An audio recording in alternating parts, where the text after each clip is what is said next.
Welcome back. In this video, we're going to cover command injection vulnerability. We already know what this is, and we already covered some type of command injection in the previous video once we exploited the shell shock vulnerability. However, now we're going to do it on the web page itself. So, do you remember this example on the screen that we talked about? Say we have a website and that website can ping an IP address that we tell it to ping, and it will tell us whether that IP address is offline or online. Well, we're going to take a look at this example inside of our Metasploitable. So for this, you want to start your Kali Linux machine and your burp suite inside of your Kali Linux machine. Now, we won't be using burp suite in this specific video, but nonetheless, we must have it started because we connected it to be the proxy to our Firefox. If it is not open, we won't be able to visit web pages. After that, you also want to open up your Metasploitable virtual machine and check its IP address, and then we want to visit the command injection page on our Metasploitable machine. So go to your Firefox right here, type in the IP address of your Metasploitable. It will lead you to this official page where we want to go to lesson88. Let us log in with the credentials that they give us, which is admin for the username and password for the password. Click on login. We don't want to save these credentials, and we want to go to the command execution, or otherwise known as command injection. But before we attack it, let us go to DVWA security and set the security to low, because right now we can see down here that the security level is set to high. So let's go right here, check this arrow and click on low. Now, so you can see everything better, I'm going to zoom all of this in. And once you set the security level to be low, you want to click on submit. Great. Now let's go back to our command injection. So as we can see, it tells us that we can ping an IP address for free. So all we need to do is enter an IP address and it will give us a result of whether it is offline or not. Let's give it a try. If I type, for example, the IP address of my router, which is 192.168.1.1, and I click on submit, let us see what it will tell us. And here is the output. It seems to work and it gives correct results. My router is indeed up and running.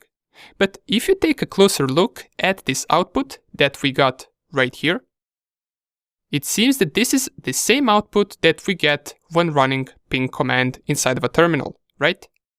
So if I go to my Kali Linux machine and I open the terminal and I type the command ping 192.168.1.1 and I only want to ping it 3 times, if I press enter, well, we pretty much get the same result right here.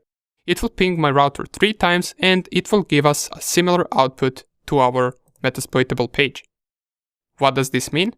Well, it most likely means that this web page forwards the command to the server, which in our case is our Metasploitable machine, and then that machine executes ping command to determine whether that IP is up or not.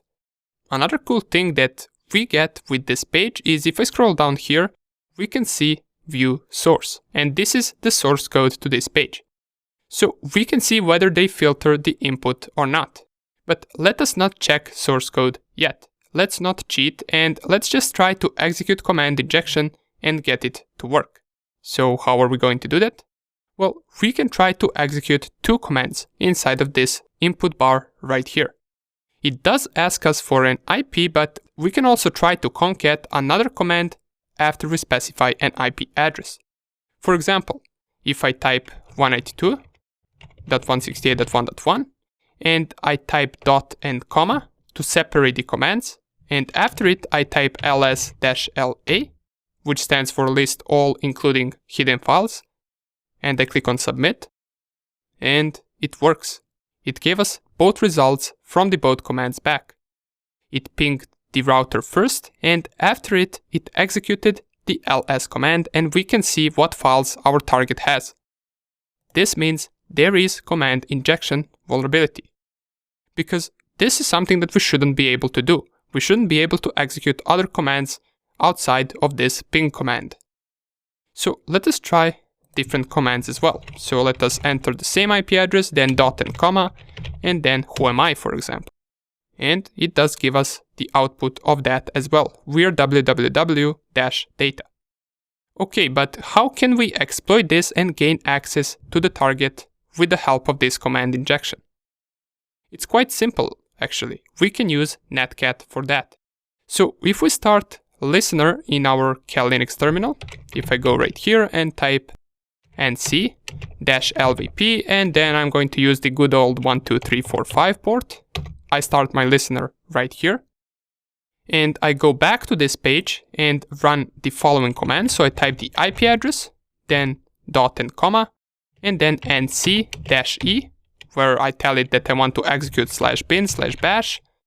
And I, after it, specify the IP address of my Cal Linux machine, which in this case is, let me just check it out, 192.168.1.9. So I specify it right here, 168.1.9, and the port is going to be 12345, which is the same port from our listener. I click on submit, and if I go back to our terminal, we got the connection right here. So we exploited the command injection vulnerability. We can run the commands, type ls, go back and switch through the other directories, and we can check out all the other files. Here is the password file, so we can also check out the passwords. We can check out other commands as well, and everything works great. We exploited this target. Let us exit out of this, and now that we successfully exploited this vulnerability, we can take a look at what the source code was. So let's go down here, click on View Source, and if I enlarge all of this, so we can see it a little bit better, if we take a look at it, we will see that it didn't really filter any user input. They just requested the IP that the user inputs, and they forwarded that IP address to the ping command right here and right here without any filtering whatsoever. That was a big mistake, since because of this, we were able to gain access to the target system. Now, let's give it a try on a medium security level, and let's see whether we can exploit it then. So I'm going to close this source code, go back to DBA security, and change from low to medium. Click on submit, and now the security level is medium. Let's go back to the command injection, and now that it is on medium level, let's give it a try.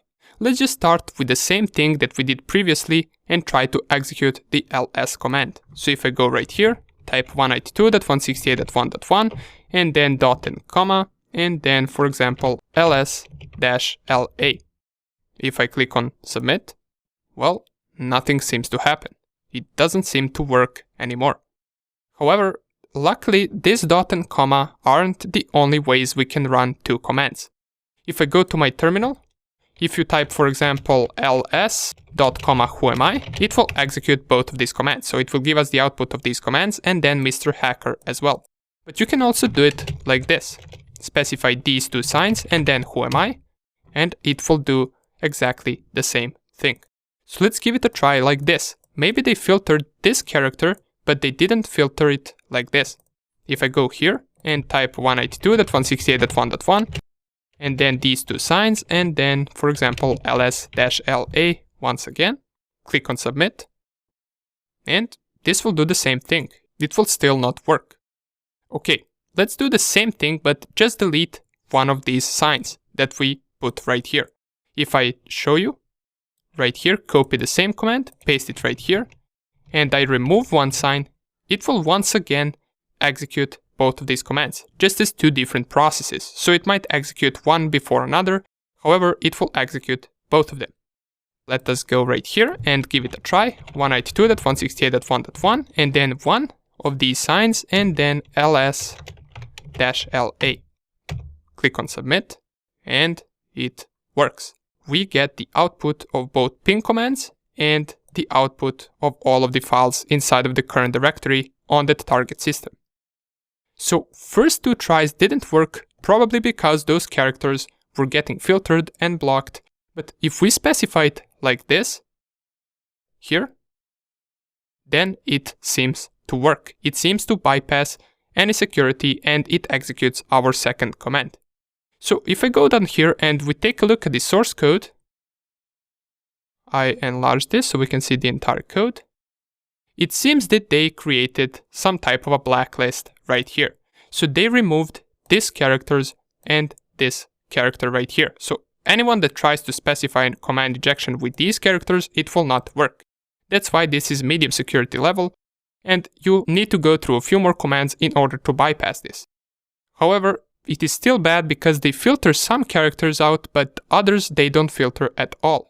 For example, besides this one character that we used, we can also exploit it using the pipe character. So I can type 192.168.1.1 and then the pipe, which is this upper line, and then after it I specify ls-la.